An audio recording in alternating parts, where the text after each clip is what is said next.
I call James Shaw.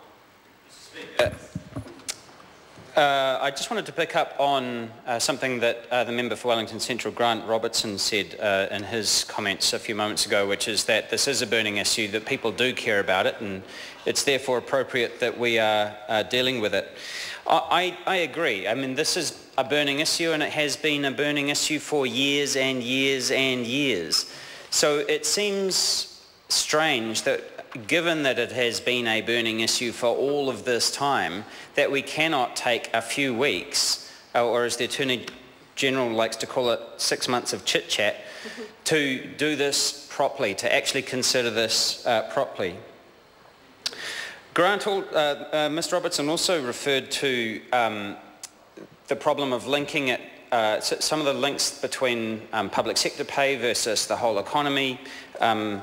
He talked about the relationship between the income gap between people who are earning, but also between people who are earning versus earners and those who own capital.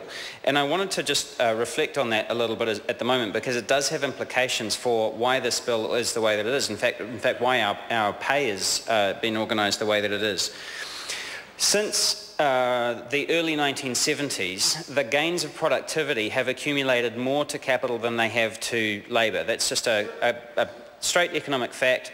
It was about 1990 when that really took off in New Zealand. That was, I think, the last year that wages in New Zealand rose at the same rate that productivity did.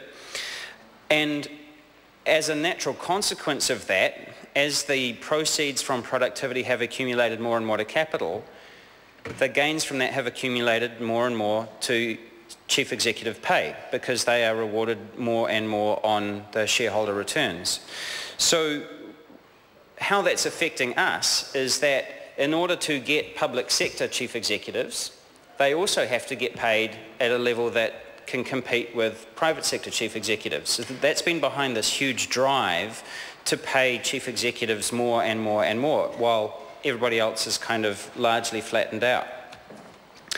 So this is one of the reasons why we think that linking it in the way that it isn't a great one. I said that we're going to be introducing some SOPs later on. I thought that I'd just introduce them now to kind of warm everybody up to them.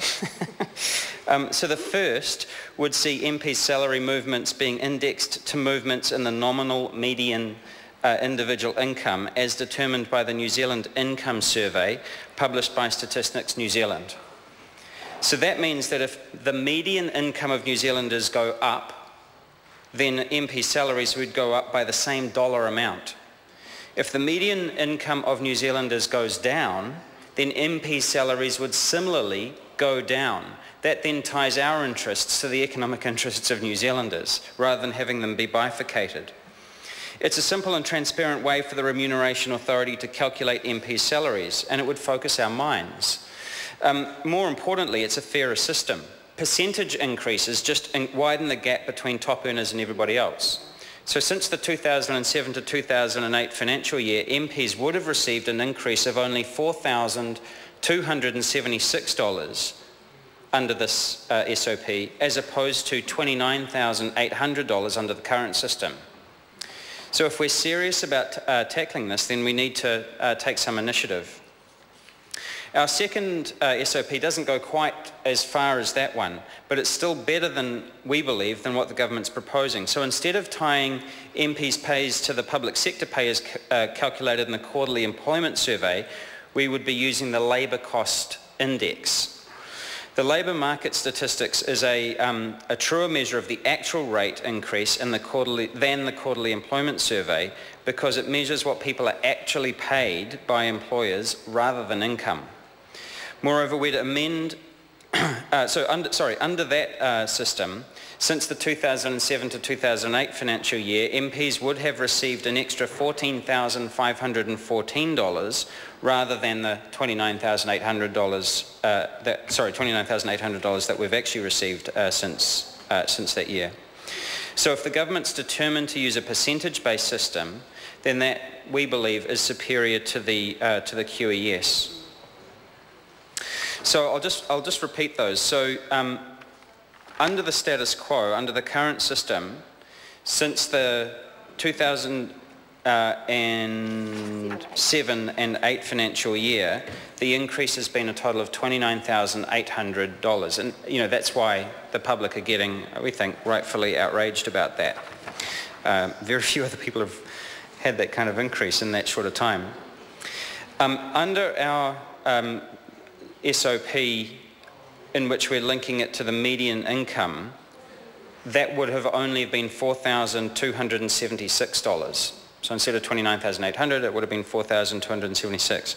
Under our second SOP, it would have been $14,514. So we've run the numbers on these, and we're confident in them, and we believe that the government can be confident in them as well.